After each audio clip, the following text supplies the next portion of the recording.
बलात्कार नगरी अगर जनपद जौनपुर को कहा जाए तो इसमें कोई संदेह नहीं होना चाहिए, क्योंकि मात्र 45 दिन के अंदर जनपद जौनपुर के विभिन्न थाना क्षेत्रों में 3 साल से लेकर 7 साल तक की मासूम बच्चियों के साथ बलात्कार जैसी घिनौनी घटनाएं हुई हैं, जिसमें जफराबाद विधानसभा क्षेत्र जफराबाद थाना क्षेत्र की एक बच्ची ने बलात्कार की पीड़ा से अपना दम ही तोड़ दिया।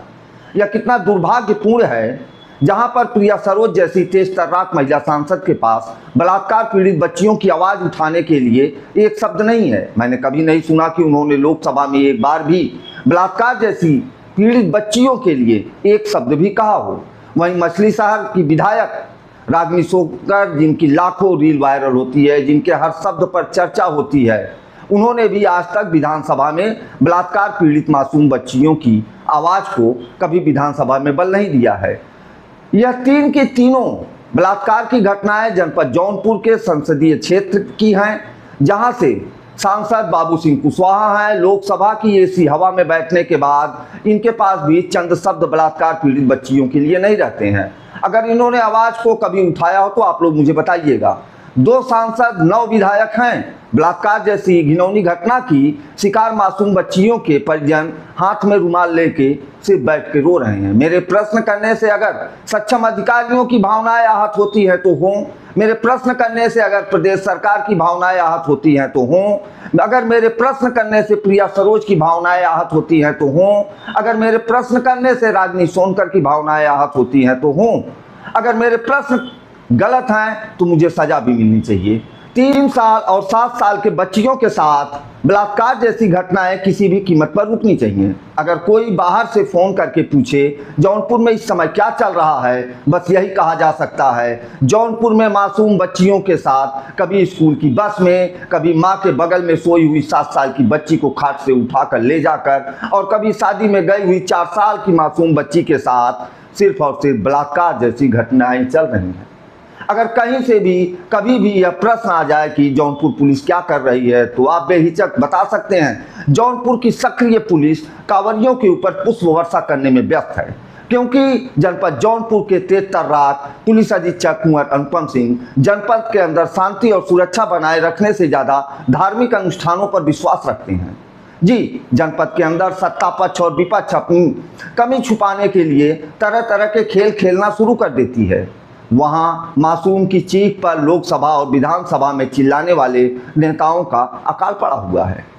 विपक्षी दल की पार्टियों के जीते हुए सांसद और विधायक हमेशा यह कहते हैं कि सरकार में नहीं है।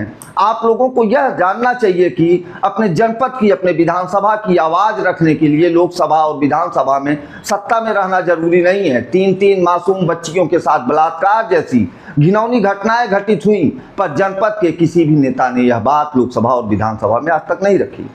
लगातार जनपद जौनपुर के अंदर घटना पर घटना घटित हो रही है। पीड़ित परिवार अपने घर की 4 दीवारी के अंदर रो रहा है। बेटियों के माँ बाप अपने आप को शर्मिंदा महसूस कर रहे हैं। भगवान, हमें बेटियों का माँ बाप आपने क्यों बनाया? समाज के अंदर जब इनका बलात्कार ही होना है, जिन बच्चियों के साथ बलात्कार हुआ है, बच्चियों के साथ उनके परिवार आज भी सदमे में है। समाज प्रश्न कर रहा है, कार्यपालिका सो रही है। दुनिया के किसी भी देश के लोकतंत्र में कार्यपालिका और विधायिका का जब गठजोड़ हो जाता है तो मासूम और बेगुनाह बच्चियों की चीख की कोई कीमत नहीं रह जाती है। अगर दिल्ली का निर्भया कांड देश की मीडिया के लिए बहुत ही सेंसिटिव मामला था, तो जनपद जौनपुर के काल्पनिक नाम पिंकी, चिंकी, रिंकी जैसी मासूम बच्चियों का जो बलात्कार हुआ है, मात्र 45 दिन के अंदर 3 मासूम बच्चियों का बलात्कार, इसे लोकसभा, विधानसभा और मीडिया की आवाज जा रहा है। जनपद जौनपुर के मासूम बच्चियों की पीड़ा, वेदना, दर्द, मासूमियत की कीमत दिल्ली जैसे शहर के रहने वाले बच्चियों से क्या कहीं से कम है? मैं जनपद जौनपुर के जिला अधिकारी, पुलिस अधीक्षक, सांसद, विधायक, सामाजिक संगठन से यह पूछना चाहता हूं, आपके जनपद में मात्र 45 दिन के अंदर 3 मासूम बच्चियों के साथ बलात्कार हुआ, उन्होंने पीड़ा से चिल्लाया, आंसू बहाए, बच्चियों ने दम तोड़ दिए। जब सोने जाते हैं आप लोग तो क्या उन मासूम बच्चियों की चीख आप लोगों के कान तक नहीं जाती? जब आप आंखें बंद करते हैं तो क्या उन मासूम बच्चियों के चेहरे में आप लोगों को अपने बच्चे नजर नहीं आते?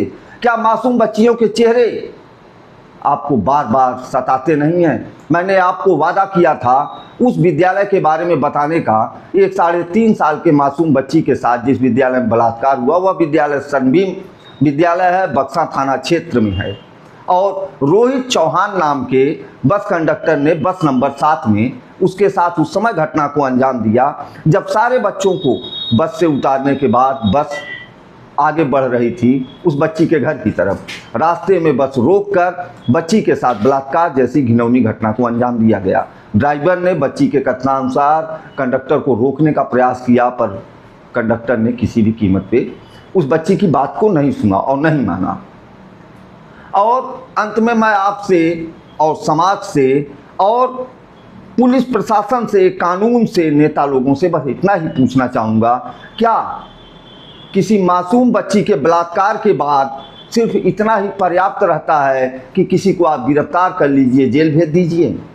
क्या ऐसी कोई नज़ीर नहीं बननी चाहिए, ऐसी कोई उपमा नहीं दी जानी चाहिए कि लोगों की रूह कांप जाए, लोग थर्रा जाएं यह सुन के कि मासूम बच्ची के साथ बलात्कार करने का क्या परिणाम होता है?